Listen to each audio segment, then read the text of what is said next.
Good morning class. तो आइए हम लोग एक बार फिर से, आज लास्ट चैप्टर है मैथ पेडागोगी का, जिसका नाम है RTE। ये केवल मैथ में नहीं, ये सारे जो है पेडागोगी सब में काम करेगा, चाहे वो हिंदी का हो, चाहे वो मैथ का हो, चाहे पर्यावरण का हो, या संस्कृत हो, या बाल विकास, सबके लिए है चैप्टर। ठीक है, ये समदर के चैप्टर है RTE 2009। देखिएगा, अगर फुल फॉर्म की बात करें तो इसको आप लोग बोलते हैं right to education. Right to education, right to education 2009। Hindi में इसको कहा जाता है शिक्षा का अधिकार अधिनियम। शिक्षा का अधिकार अधिनियम। सबसे पहले इसके बारे में जानने का कोशिश करते हैं कि हम सभी का जो मूल अधिकार है वो शिक्षा को पाना, और सबका अनिवार्य कर्तव्य है कि सभी अपने बच्चों को क्या करें, शिक्षित करें और शिक्षा प्रदान करें एक अच्छे नागरिक बनाने के लिए। हमारे देश में शिक्षा का अधिकार जो अधिनियम था उसमें 3 साल सबसे इंपॉर्टेंट है। एक है आपका 2002, दूसरा है 2009 और तीसरा है 2010। 3 साल जो है इसके लिए काफी इंपॉर्टेंट रखता है। ठीक है, काफी महत्वपूर्ण है, याद रखिएगा राइट टू एजुकेशन के लिए, क्योंकि 2002 जो था उसमें शिक्षा का अधिकार से संबंधित नियम पास की गई थी 86वां संशोधन के द्वारा। नहीं, 86वां संशोधन जो हुआ था शिक्षा के लिए वह कब हुआ था? 2002 में हुआ था। नहीं, 2009 में ये राइट टू एजुकेशन RT 2009 को क्या कर दिया गया था? राष्ट्रपति के द्वारा या विधानसभा के द्वारा पारित कर दिया गया था। जैसे अभी जो नया वाला आया है राइट टू एजुकेशन, नहीं 2000 अभी आ चुका है ना, लेकिन आप बताइए अभी 2021 में वो आया है, लेकिन साइन तो हो चुका है, सिग्नेचर तो सबका हो गया है, लेकिन क्या अभी लागू हुआ है? नहीं। तो उसी प्रकार से 2009 में यह जो है वह क्या हो गया था? विधानसभा से पास हो गया था, राष्ट्रपति का मोहर भी लग गया था, लेकिन लागू नहीं किया गया था। लागू कब हुआ? तो 2010 में इसे क्या कर दिया गया? लागू कर दिया गया, शिक्षा के अधिकार अधिनियम को, और केवल जम्मू और कश्मीर को छोड़कर। उस समय जम्मू कश्मीर में लागू नहीं हुआ था। करेक्ट है। अब सबसे पहले 12 दिसंबर 2002 को 86वां संशोधन हुआ था शिक्षा के क्षेत्र में, जिसमें बताया गया था कि शिक्षा सबों के लिए अनिवार्य है और निःशुल्क दिया जाए। वह बच्चा कितना 6 से कितने वर्ष तक के? 14 वर्ष के बच्चे के लिए। बाद में दिव्यांग के लिए 6 से 18 वर्ष के लिए ये अनिवार्य कर दिया गया सभी को। 2009 में अधिनियम पारित कर दिया गया और 2010 में इसे क्या कर देगा? ठीक है। अब समझिए, जो शिक्षा है, एजुकेशन है, वह हमारा क्या है? मूल अधिकार है। अधिकार है कि नहीं? मूल अधिकार है। मूल अधिकार वैसा अधिकार, फंडामेंटल राइट, जो सबको मिलना जरूरी है। नहीं, तो शिक्षा जो है वह कैसा है? हमारा मूल अधिकार है। करेक्ट है। उसके बाद अगर हम बात करें तो यह 1 अप्रैल 2010 को लागू हुआ था जम्मू कश्मीर को छोड़कर। किसको छोड़कर? तो जम्मू एंड कश्मीर को छोड़कर पूरे देश में क्या कर दिया गया? लागू कर दिया गया। और शिक्षा के अधिकार को मूल अधिकार देने वाला, फंडामेंटल राइट बनाने वाला ये पूरे विश्व में क्या नंबर का देश बना था? 135 में, यानी 134 देश इसके पहले भी ये फंडामेंटल राइट घोषित कर चुका था। यानी हम लोग कितने पिछड़े, कितने बाद में हम लोगों ने फैसला लिया, बहुत ज्यादा आगे। उसके बाद ये जो है शिक्षा जो है हमारा मूल अधिकार है, वह हमारे अनुच्छेद 21 के ए में शामिल किया गया है। याद रहेगा, 21 के ए में जो है शिक्षा को मूल अधिकार दिया गया, वह शामिल किया गया किसमें? अनुच्छेद 21 के ए में। और एक बात रखिएगा, अनुच्छेद जो 45 है, अनुच्छेद 45 में कहा गया कि 3 से 6 वर्ष के बच्चे के लिए एक विशेष स्कूल का क्या किया जाए? व्यवस्था किया जाए, जिसमें आंगनबाड़ी है, बालवाड़ी है, नहीं प्ले वे स्कूल, इस तरीके से। तो अनुच्छेद 45 में व्यवस्था की गई कौन चीज का? 3 से 6 वर्ष के बच्चे को निःशुल्क और अनिवार्य शिक्षा दिया जाए, उसका व्यवस्था किया जाए आंगनवाड़ी के माध्यम से या बालवाड़ी के माध्यम से। और 21 से क्या है, 21 से में शिक्षा को मूल अधिकार घोषित किया गया और हमारा देश कैमा बना 135वां बना। एक बार फिर से देखते हैं हम लोग शिक्षा का अधिकार अधिनियम 2009 आरटी 2009। देखिए अभी जो आरटीई बना है वो जाना जाएगा आरटी 2021 के नाम से, लेकिन क्या अभी तो लागू नहीं हुआ है, पारित हुआ है केवल। तो जब लागू होगा तब हम लोग कहेंगे कब लागू हुआ। सबसे पहले शिक्षा का अधिकार से संबंधित बातें की गई थी 86वां संविधान संशोधन 2002 में, जो कि संविधान में शामिल किया गया। 2009 में इसको क्या कर दिया गया, पारित कर दिया गया और 1 अप्रैल 2010 को केवल जम्मू कश्मीर को छोड़कर पूरे देश में लागू कर दिया गया। और शिक्षा को मूल अधिकार बनाने वाला 135वां देश बना। मूल अधिकार बनाने वाला देश जो है यह 135वां है, लेकिन इसको अनुच्छेद कौन से 21 के ए में रखा गया हमारे संविधान में। और अनुच्छेद 45 में 3 से 6 वर्ष को निःशुल्क और अनिवार्य शिक्षा की व्यवस्था की गई। करेक्ट है। 21 ए में क्या वर्णन किया गया है, 6 से लेके 14 वर्ष के बच्चे को क्या करना है, निःशुल्क और अनिवार्य। निःशुल्क और अनिवार्य, 1 रुपए भी नहीं लेना है, निःशुल्क एवं अनिवार्य शिक्षा। ठीक है, अनिवार्य यानी सबों को शिक्षा लेना जरूरी है। ठीक है, आपसे चरन्नी भी नहीं लेना है उसको, चाहे एडमिशन हो चाहे परीक्षा हो, सब क्या करना है, बिल्कुल मुफ्त में देना है। अब आते हैं, अब सवाल आता है कि आरटीई 2009 है, उसमें अध्याय कितना है। तो आरटीई 2009 में 7 अध्याय है। अध्याय कितने हैं और धारा जो है इसमें सेक्शन वह 38 है। कितने हैं, 38 धारा है और 7 अध्याय। पूरे को 7 भागों में बांटा गया। देखिए आप गूगल पर जाके आरटी 2009 का पूरा क्या कर सकते हैं, पीडीएफ निकाल सकते हैं। ये बहुत बड़ा है और उसमें हम लोगों को सारा नहीं पढ़ना है, 7 अध्याय पढ़ना है। क्या अध्याय कितना है, 7 है। धारा कितना है, 38 है। ठीक है, तो अब बात करते हैं कि 4 नंबर जो अध्याय है ना, क्या नंबर अध्याय, 4 नंबर अध्याय, उसमें आपके शिक्षण व्यवस्था के बारे में पूरा क्या किया गया है, चर्चा की गई है। तो हम लोगों को तो ही वही पढ़ना है, कौन सा, शिक्षण व्यवस्था के बारे में पढ़ना है। बच्चे के लिए क्या होना चाहिए, शिक्षा कैसा होना चाहिए।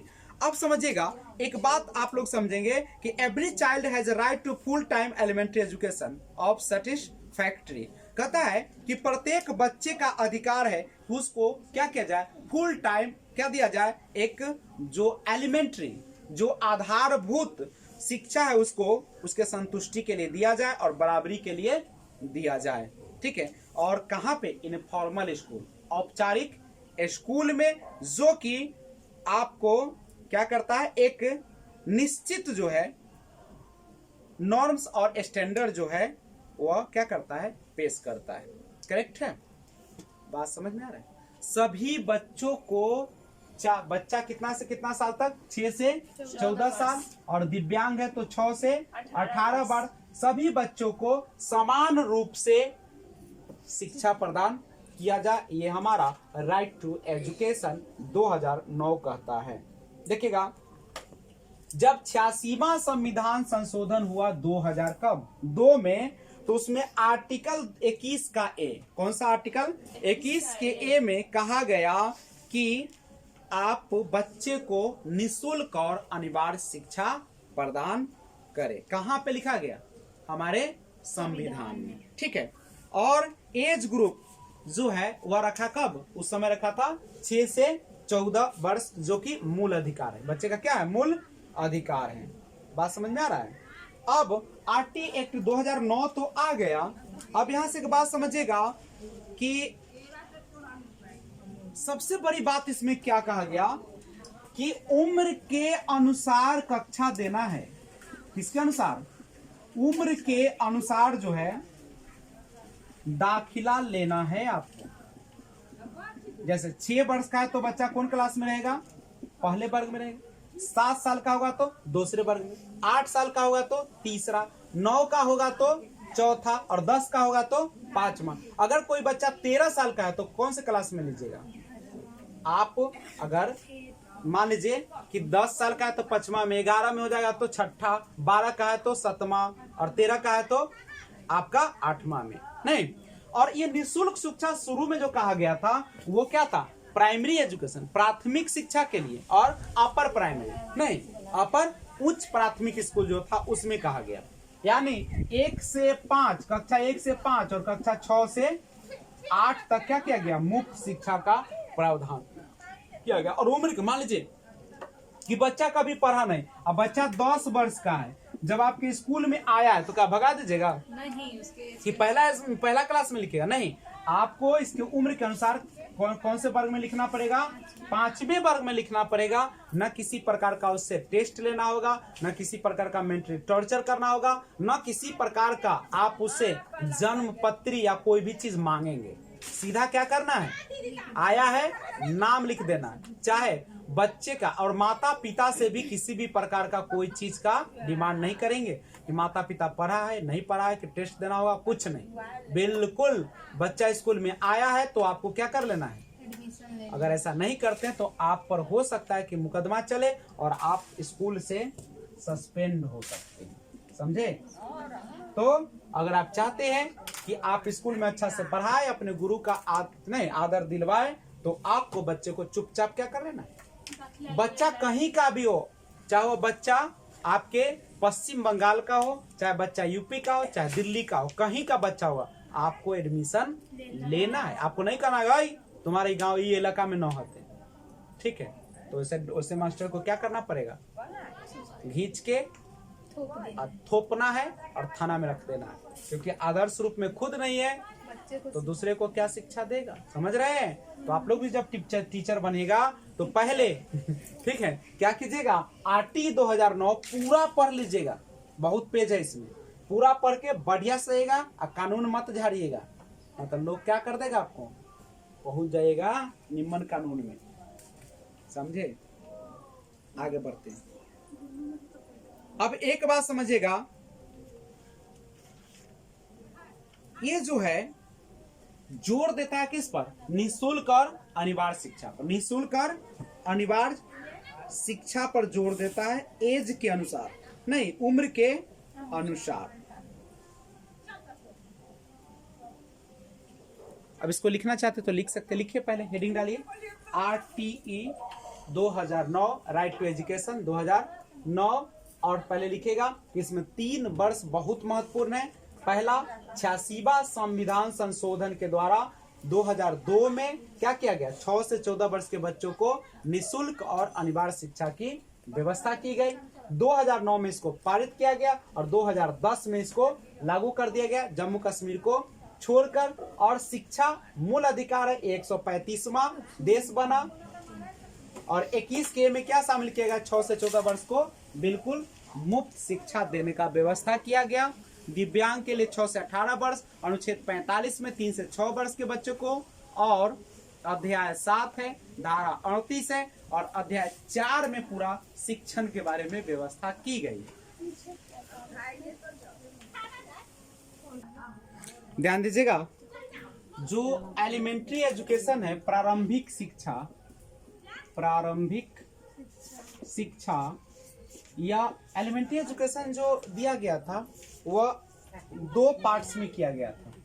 एक क्या था, वो था, एक था प्राथमिक, जिसको हम लोग कहते हैं प्राइमरी नहीं, और दूसरा होता है अपर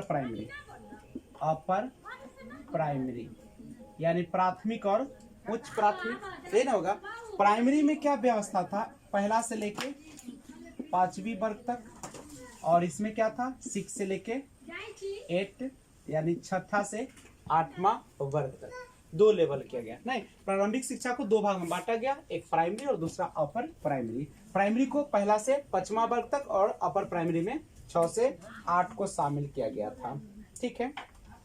अब एक बात और समझिएगा, एक आया था नो डिटेंशन पॉलिसी। अब कहेगा कि क्या होता है नो डिटेंशन पॉलिसी जो था, इसमें कहा गया, केंद्र सरकार ने कहा कि अगर बच्चा फेल कर जाता है, नहीं, एक बार फेल कर गया, फिर परीक्षा दिया, फिर फेल कर गया, नहीं, तो सबसे पहले मान लीजिए कि परीक्षा दिया बच्चा, कोई बच्चा मान लीजिए कि 8वें वर्ग में, ठीक है, और वह संजोग से क्या हो गया, फेल कर गया, इसको फिर मौका देंगे, ठीक है, तुरंत मौका देंगे कुछ दिन में। अगर फिर फेल कर गया तो केंद्र सरकार कहती है कि अब यह राज्य सरकार पर निर्भर करेगी कि बच्चा को पास करना है या फेल करना है। करेक्ट है, किस पर डिपेंड करेगा? तो यानी एक बात समझिए, कहता है कि किसी भी बच्चे को फेल करने या पास करने का जो जिम्मेदारी है वह किसको है? राज्य सरकार को। और राज्य सरकार कहती है कि किसी को भी फेल अपने यहाँ बिहार सरकार, तो बिहार सरकार क्या करती है कि यहाँ पे किसी भी बच्चे को फेल नहीं करना है, ठीक है, सबको क्या कर देना है? पास कर देना है, ठीक है। अब आपको अभी आपने देखा है कि 1 अप्रैल 2010 को RT 2009 को क्या कर दिया गया? 2009 को लागू कर दिया गया, किसको छोड़कर? जम्मू एंड कश्मीर को छोड़कर, नहीं। ये अब बात आता है कि कुछ चीजें जो प्रतिबंधित है, नहीं, तो सबसे पहले 2 लाइन ऊपर से नोट कर लीजिए। कौन सा? प्रारंभिक शिक्षा को 2 भागों में बांटा गया।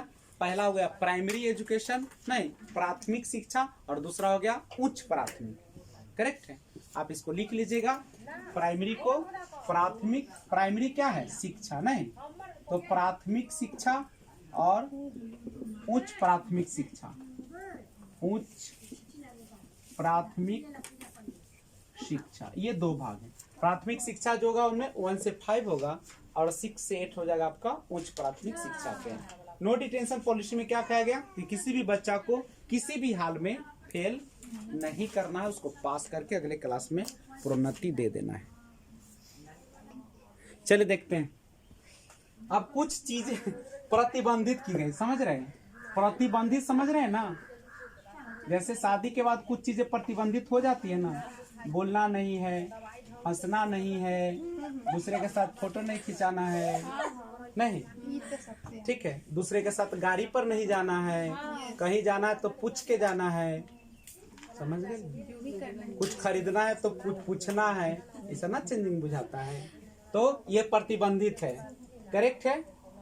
तो एक बात तो भूल गए, हाँ, कहीं जाना है पार्टी में तो ज्यादा मेकअप में नहीं जाना है,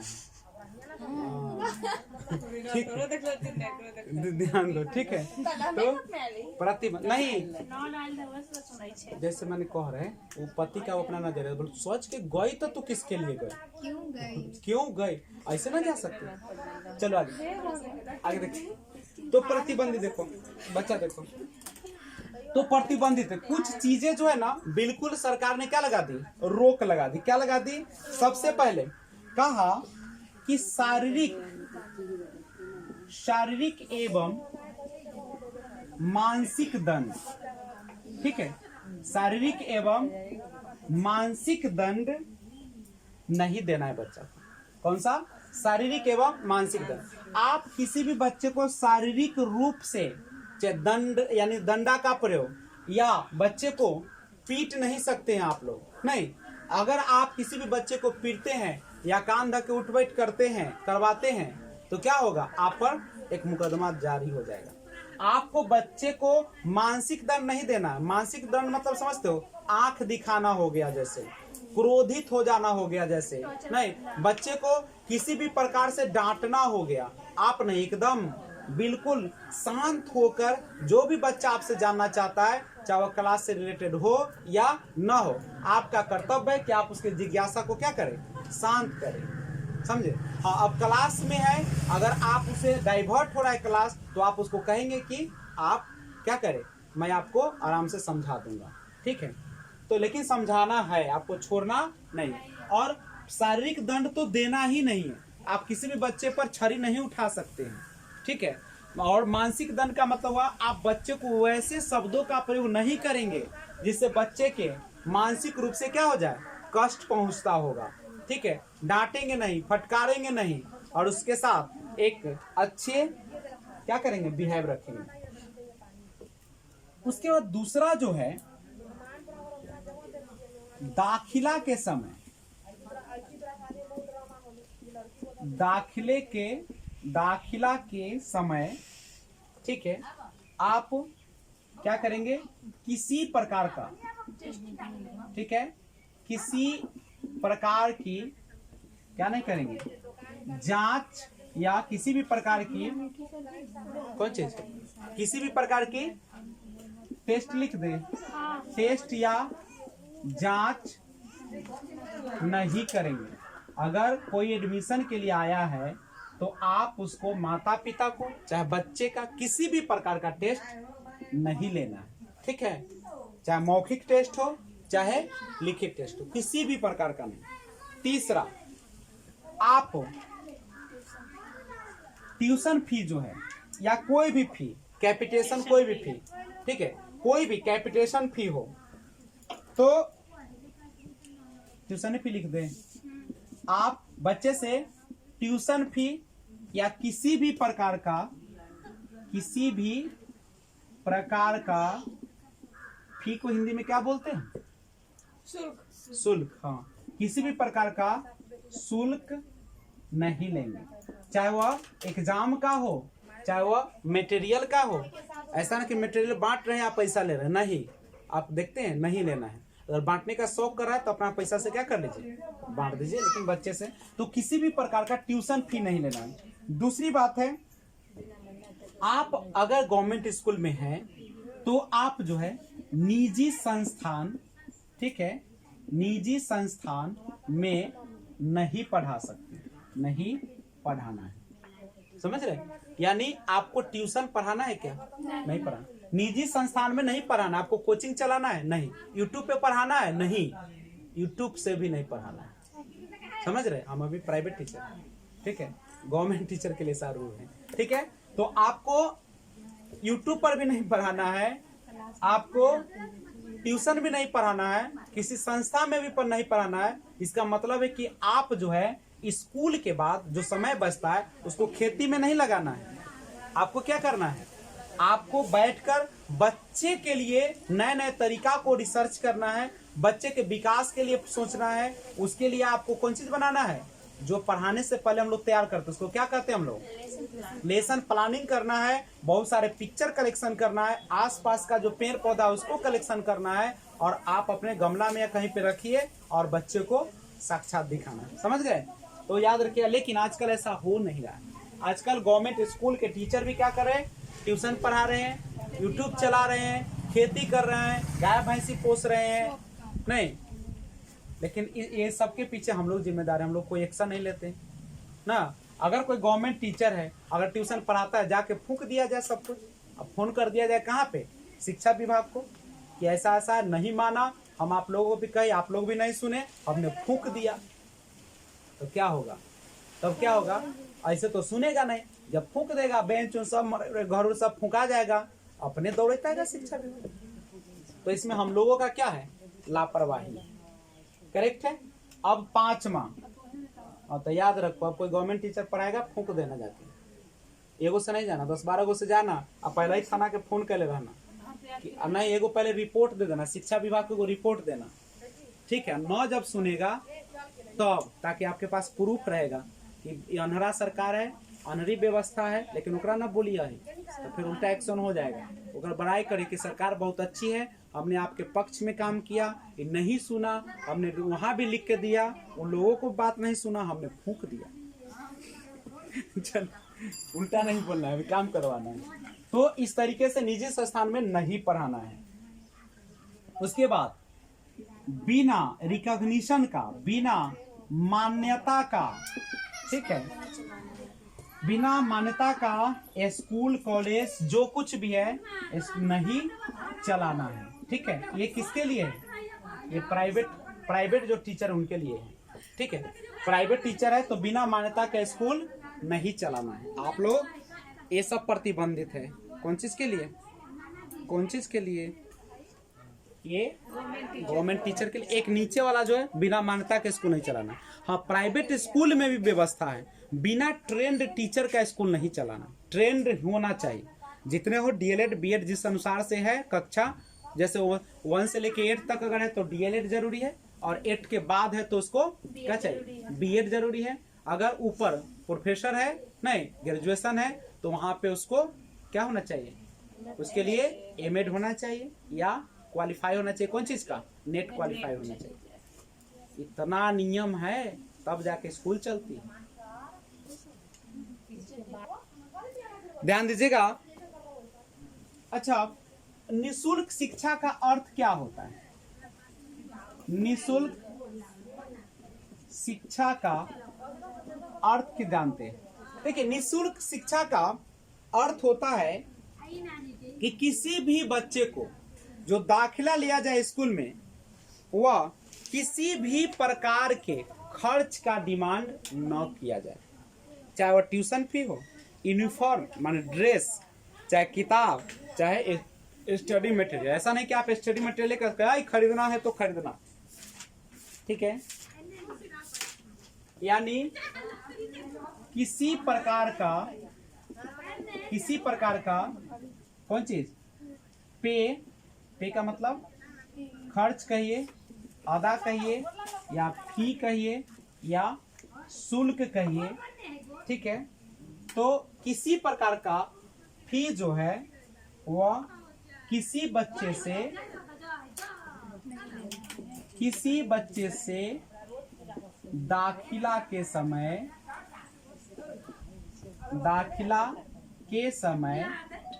न मांगा जाए, चाहे वह किस रूप में हो, ट्यूशन फी में हो, यूनिफॉर्म हो, मटेरियल हो, चाहे वह बुक के लिए हो, ठीक है।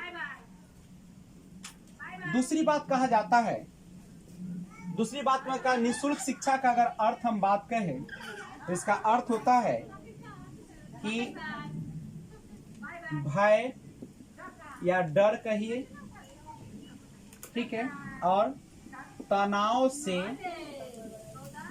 मुक्त शिक्षा। शिक्षा कैसा होना चाहिए? बच्चों के रुचि के अनुसार होना चाहिए, और बच्चे को किसी भी प्रकार का ऐसा माहौल नहीं उत्पन्न करना है ताकि उसके मन में भय, डर ना, या क्या हो, तनाव। यानी भय, डर और क्या, तनाव से मुक्त शिक्षा ना। भय से, डर से और तनाव से क्या होना चाहिए? मुक्त शिक्षा होना चाहिए। किसी भी प्रकार का भय नहीं, बच्चा में ना डर नहीं है, यानी बच्चा घर से सीधा निकल जाए कहाँ पे, स्कूल में आ जाए, ठीक है, सीधा कहाँ पे आ जाए, स्कूल में आ जाना चाहिए। तो ये ध्यान रखिएगा। अच्छा देखिए, जब तक बच्चा में डर रहेगा तब तक क्या स्कूल आना चाहेगा? नहीं यार। जब बच्चे में डर नहीं रहेगा, भय नहीं रहेगा, तनाव नहीं रहेगा, उसको वहाँ पे एक मनोरंजक अगर पढ़ाई मिलेगा तो क्या करेगा बच्चा? घर से निकल के आएगा? नहीं आएगा। तो ये सारा चीज आप ध्यान दीजिएगा। एक और बात समझिएगा, कहता है कि इसके लिए जो आपाटी 2009 उसमें एक व्यवस्था किया गया बच्चे लोग कि इसका जो क्षेत्र होना चाहिए वह लिमिटेड होना चाहिए। क्षेत्र मतलब अगर कोई प्राइमरी स्कूल है तो प्राइमरी स्कूल कितने किलोमीटर के अंदर?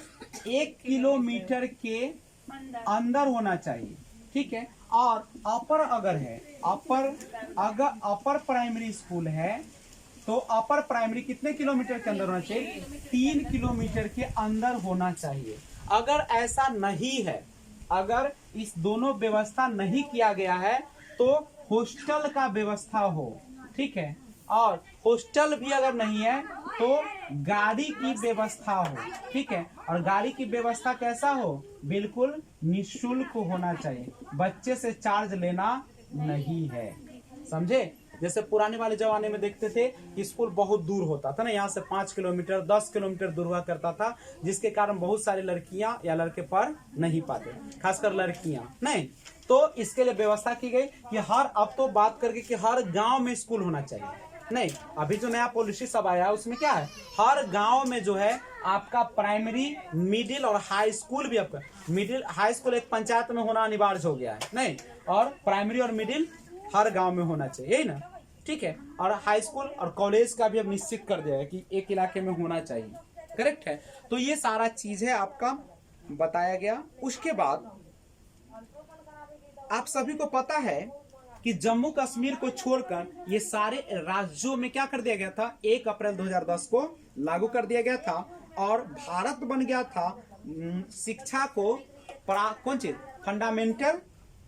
फंडामेंटल राइट बनाने, प्रत्येक बच्चे के लिए मौलिक अधिकार है। कौन अधिकार है? मौलिक अधिकार है। ये 135वां देश बना। और दूसरी बात, right to education of person जो है डिसेबिलिटीज के लिए यानी दिव्यांग के लिए जो है वह कितने वर्ष तक कर दिया गया? 6 से 18 वर्ष तक किया गया। और माता पिता के लिए भी एक कर्तव्य निर्धारित किया गया। ठीक है, प्रत्येक माता पिता का कर्तव्य है कि अपने बच्चे को क्या, जो एलिमेंट्री स्कूल है, एलिमेंट्री का मतलब क्या होता है, जो एक अनिवार्य नहीं शिक्षा है, उसको प्रदान करने का कोशिश करे। कौन सा, आर्टिकल 51 का ए और के में, 51 के ए और नहीं, याद रखिएगा ये क्या है, तो इसमें माता पिता का कर्तव्य है, माता पिता का कर्तव्य है, क्या कर्तव्य है, माता पिता का कर्तव्य है कि बच्चे को क्या करें, बच्चे को दाखिला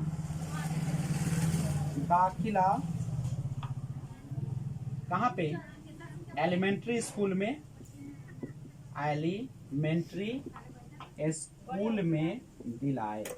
अगर आप नहीं दिलाते तो आप भी क्या हो जाएंगे, एक दंड के भागीदार हैं। आप माता पिता, तो आपका भी कर्तव्य बनता है कि आप अपने बच्चे को 51 के ए के में कहा गया कि दाखिला एलिमेंट्री स्कूल में दिलाइए, और नहीं तो आप पर भी कार्रवाई हो सकती है। समझे? तो ध्यान दीजिएगा, कक्षा 1 से 5, कक्षा 1 से 5 में शिक्षकों की संख्या, ध्यान दो बच्चे, शिक्षकों की संख्या, तो ध्यान दीजिएगा, कहता है कि कक्षा 1 से 5 में शिक्षकों की संख्या कितनी होनी चाहिए। देखिएगा, अगर बच्चा 60 तक है, कितना तक है, 60 तक है, ओए बच्चा क्या तक है, 60 तक है, तो शिक्षकों की जरूरत कितना होगी, 2। यहां से एक बात तो स्पष्ट हो गया कि 30 पर एक शिक्षक, 30 बच्चे पर एक शिक्षक चाहिए कम से कम। दूसरा, अगर 61 से लेके 90 तक है, 61 से लेके 90 तक है बच्चा, तो टीचर की संख्या कितना होनी चाहिए, 3 होनी चाहिए, नहीं। और अगर 91 से लेके 120 तक है, तब शिक्षक कितना चाहिए बच्चे लोग, बोलो, 4 चाहिए।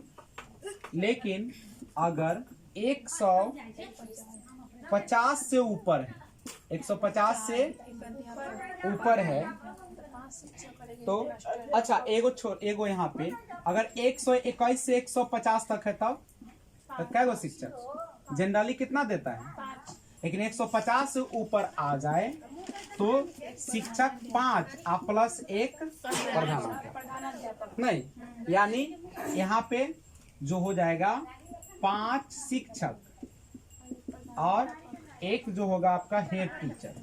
कौन टीचर, प्रधान शिक्षक होंगे, प्रधान शिक्षक होना चाहिए। कैसा होना चाहिए, इतना होना चाहिए, 6। अब बात करिएगा, अच्छा अगर बच्चों की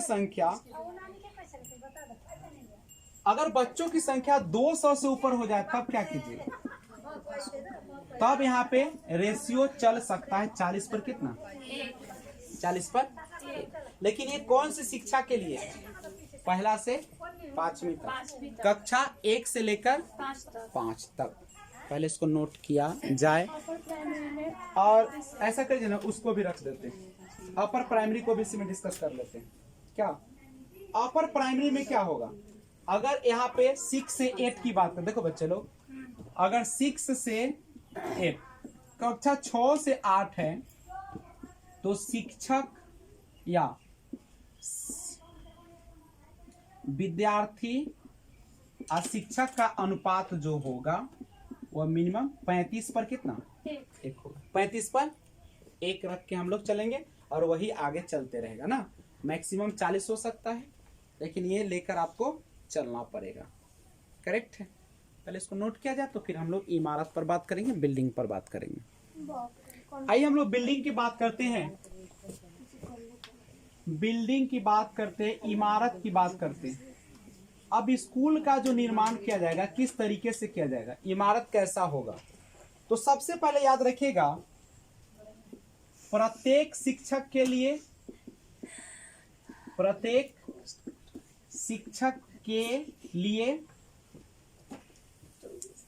क्या होना चाहिए?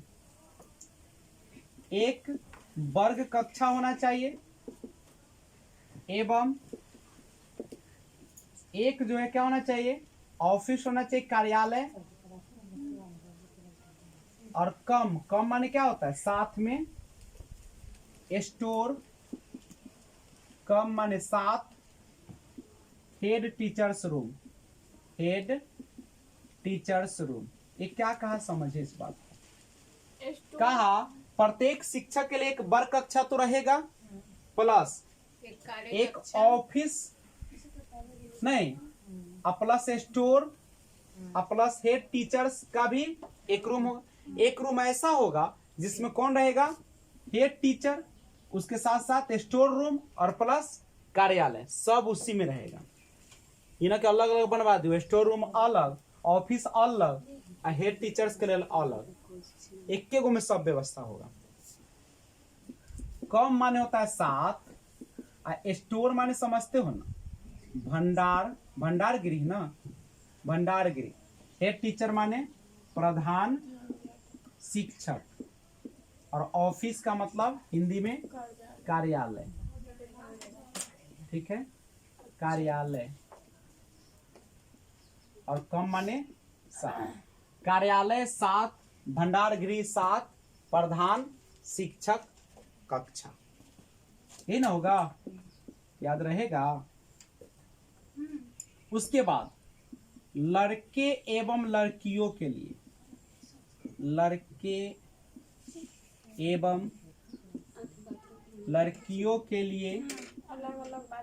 अलग अलग शौचालय लिख दे, अलग अलग शौचालय की व्यवस्था।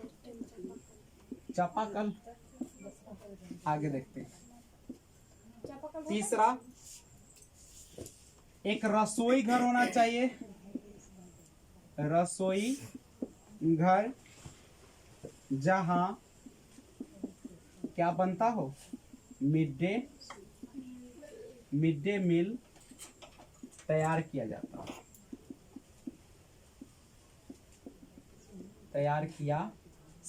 है, तो बस इस चीज को याद रखेगा। रसोई घर होना चाहिए। रसोई घर कितना होना चाहिए? एक रसोई घर होना चाहिए जिसमें मिड डे मील तैयार किया जाता हो। चौथा पॉइंट कहता है, ध्यान दीजिएगा, एक खेल का मैदान होना चाहिए ताकि बच्चे क्या कर सकें? खेल का मैदान होना चाहिए। और पांचवा जो है वह सुरक्षित एवं पीने योग्य पानी की उत्तम व्यवस्था। केवल व्यवस्था ही नहीं, उत्तम का मतलब ही ना कि दूध चोता लागल है डिब्बा में, ठीक है, और नीचे से काई पकड़ ले है, गंदा है, और उसी से आप पानी पिलाते हैं, ऐसा नहीं होना चाहिए, समझे? तो एकदम बिल्कुल साफ सुथरी होनी चाहिए। और दिल्ली उल्ली में जाइएगा तो वहां पे तो एक्वा का व्यवस्था रहता है, नहीं, वहां पे बिल्कुल पानी को शुद्ध करके ही दिया जाता है। वहां बहुत सारे लगे हुए मशीन, करेक्ट है। तो इससे भी आप लोग ध्यान रखें। आप लोग शिक्षक बनेंगे तो अपने वेतन से सब लगवाएंगे भी। आइए न्यूनतम कार्य दिवस संख्या देखते हैं। न्यूनतम आधा ना होता है कि पूरा ना होता है बच्चे लोग? न्यूनतम कार्य दिवस की संख्या देखिए। कार्य दिवस समझते हैं ना, यानी कितने घंटे आपको स्कूल में पढ़ाना है, नहीं? तो देखिए मिनिमम नंबर क्या है, 1 से लेके कक्षा 1 से क्या तक, 5 तक कितना कार्य दिवस होना चाहिए? 200 क्या दिन? 200 कार्य दिवस, 200 दिन का कार्य दिवस। पहला से 5वां में आप पूरा जो है कितने आपको देना है, कितना दिन पढ़ाना है साल में, 200 दिन। यानी छुट्टी कितना मना लिए 165। देख तो औधे पढ़ाता है, ठीक है। और उसी में भी आपको स्पेशल छुट्टी, हाँ। तो 200 दिन ही पढ़ा, तब ना सब भागना चाहते हैं 60 हजार की नौकरी छोड़ ना। और कक्षा 6 से 8 तक कितना घंटा होना चाहिए, 220 दिन कार्य दिवस होना चाहिए, ठीक है। याद रखिएगा, पहला से 5वां में 200 दिन का कार्य दिवस और छठा से 8वां में कितने दिन का। और इसमें जो है घंटा में अगर कहा जाए तो 800 घंटे, और इसमें 1000 घंटे आपको पढ़ाना है, ठीक है। यानी उसको अगला पॉइंट में लगाना चाहिए था, इंस्ट्रक्शनल आवर्स। इंस्ट्रक्शनल आवर्स क्या हो गया, पहला से कक्षा 5 तक 800 घंटे होना चाहिए, और कक्षा 6 से 8 तक 1000 घंटे होने चाहिए। इंस्ट्रक्शनल आवर्स यानी जो आप कार्य करेंगे नहीं। और प्रत्येक शिक्षक के लिए, प्रत्येक शिक्षक को सप्ताह में नहीं, प्रत्येक शिक्षक को सप्ताह में जो है कार्य घंटा जो होना चाहिए वो कितना होना चाहिए, 45 घंटे होने चाहिए। कितना होना चाहिए, 45 घंटे। और इसमें तैयारी घंटा को भी शामिल करना है, 45 घंटे में ही क्या कर देना है, तैयारी प्रिपेयरिंग आवर जो है उसको भी क्या कर लेना है, शामिल कर लेना है।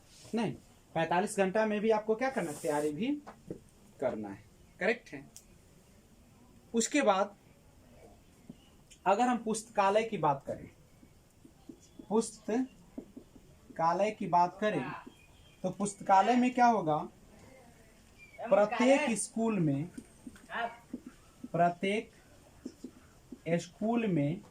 एक क्या होना चाहिए, पुस्तकालय की, प्रत्येक स्कूल में एक पुस्तकालय की व्यवस्था होनी चाहिए। और क्या होना चाहिए बच्चे लोग, जिसमें कौन कौन चीज, समाचार पत्र, समाचार पत्र, उसके बाद पत्रिका, किताबें, नहीं, किताबें, कहानी की किताबों को शामिल करते हुए, कहानी किताबें शामिल करते हैं, ठीक है। तो ये सारे व्यवस्था होनी चाहिए। उसके बाद एक चीज आपको ध्यान में रखना है, वह अब थोड़ा सा रिवीजन कर लेते हैं।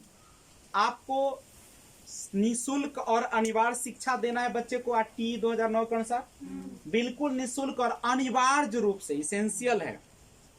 उसके बाद शिक्षक और छात्र का जो रेशियो होना चाहिए वह कितना, 1:30 का होना चाहिए। ध्यान रखिएगा, पूछता क्या है, शिक्षक छात्र का रहा है 1:30 होगा, छात्र शिक्षक 30:1 मिनिमम, और मैक्सिमम कितना होना चाहिए, 35 पर 1 होना चाहिए प्राइमरी के लिए, सॉरी 40 पर 1 होना चाहिए, और मिडिल के लिए 35 पर 1 मिनिमम और 40 मैक्सिमम। समझ गए, ध्यान रखिएगा, फिर से सुन लीजिए। कक्षा 1 से 5 तक छात्र और शिक्षक का रेशियो 30 पर 1 शिक्षक मिनिमम, और 100 अगर 50 से ऊपर हो जाता है तो 5 शिक्षक और प्लस 1 हेड टीचर, और 200 से ऊपर हो जाता है तो 40 पर 1 शिक्षक, यानी 5 शिक्षक ही रहेंगे नहीं। और जो वर्किंग दिवस, कार्य दिवस जो होना चाहिए 200 प्राथमिक के लिए, और 220 जो होगा मिडिल के लिए, माध्यम ना, सॉरी, अपर प्राइमरी के लिए प्रत्येक सप्ताह में जो कार्य घंटा होना चाहिए 45 और 1 किलोमीटर के अंदर प्राथमिक स्कूल और 3 किलोमीटर के अंदर अपर प्राइमरी होना चाहिए। घर से, कहां से? घर से। हाँ। उसके बाद आपको दाखिला के लिए, ट्रांसफर के लिए, मतलब टीसी के लिए और किसी भी प्रकार का जो दंड है उसका प्रतिबंधित होना चाहिए, ये सब नहीं चलेगा।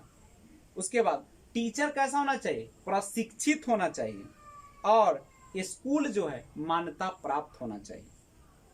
ओके। और इतना ही नहीं है, आपके स्कूल में कुछ और व्यवस्था होना चाहिए। क्या पता है? खेलने का सामान, खेलने का प्ले मटेरियल होना चाहिए। खेलने का कौन चीज? खेलने का सामग्री होनी चाहिए। खेल सामग्री ना, खेल सामग्री होनी चाहिए। उसके बाद क्या होना चाहिए? खेलकूद इक्विपमेंट, औजार होना चाहिए। खेलकूद से रिलेटेड सामग्री होनी चाहिए और गेम्स होना चाहिए। वहां पे खेलकूद होना चाहिए। करेक्ट है। और किसके लिए है ये सब? प्रत्येक क्लास के लिए होना चाहिए। समझ गए? छठा के लिए अलग, सतमा के लिए अलग, 8वां 9वां 10वां के लिए अलग, यानी पहला से लेकर 8वां तक सब क्लास का अलग अलग उनके जरूरत के अनुसार होना चाहिए। बतवा समझ रहे? मैं आपसे कुछ क्वेश्चन पूछूं, आप लोग जवाब दे सकते हैं। अच्छा, बालकों का मुफ्त एवं अनिवार्य शिक्षा का अधिकार 2009 देश में लागू हुआ। 1 अप्रैल 2009 को, 1 अप्रैल 2010 को, 1 अप्रैल 2010 शिक्षा का अधिकार आरटीई 2009 किस कक्षा से किस कक्षा के लिए लागू किया गया है? 1 से लेकर 8 तक, कक्षा 1 से लेकर 8वीं तक। निःशुल्क एवं अनिवार्य बाल शिक्षा अधिकार अधिनियम 2009 दिव्यांग बच्चों की निःशुल्क शिक्षा के अधिकारों को सुनिश्चित करता है। दिव्यांग कितने से कितने साल? 6 वर्ष से 18 वर्ष तक के। आरटीई एक्ट 2009 के अनुसार प्राथमिक विद्यालयों में शिक्षकों के प्रति सप्ताह कुल कितने घंटे की योजना बनाकर कार्य करना है? 45 घंटे। निःशुल्क एवं अनिवार्य शिक्षा का बालकों का अधिकार 2009 के अंतर्गत किसी भी अध्यापक को निम्न में से किस कार्य के लिए नहीं लगाया जा सकता? 10 वर्ष पश्चात होने वाली जनगणना में लगाई जा सकती है कि नहीं लगाई जा सकती है? लगाई जा सकती है। आपदा राहत में मान लीजिए बाढ़ आ गया, कुछ आ गया तो लगाना है। चुनाव संबंधी कार्य में जाते हैं। पल्स पोलियो कार्यक्रम में नहीं लगाते। पल्स पोलियो में स्पेशल उसका अपना नहीं। सेविका सहायिका। भारतीय संविधान के किस अनुच्छेद में 6 से 14 आयु वर्ग के बच्चों के लिए निःशुल्क एवं अनिवार्य शिक्षा का अधिकार शामिल किया गया है? अनुच्छेद 21 का ए। 21 का ए। आरटी अधिनियम 2009 में कितने अनुभाग है? कितने उसमें अनुभाग है, सेक्शन है? कितने सेक्शंस है? तो आपको पता है उसमें जो टोटल जो सेक्शंस थे, कितने सेक्शन थे? 36 था, 39 था, 38 था, 48 था, 38 था। अध्याय कितने थे? 7 थे। यही ना? तो आज की सेवा यहीं पे हम लोग क्या करते हैं, समाप्त करते हैं।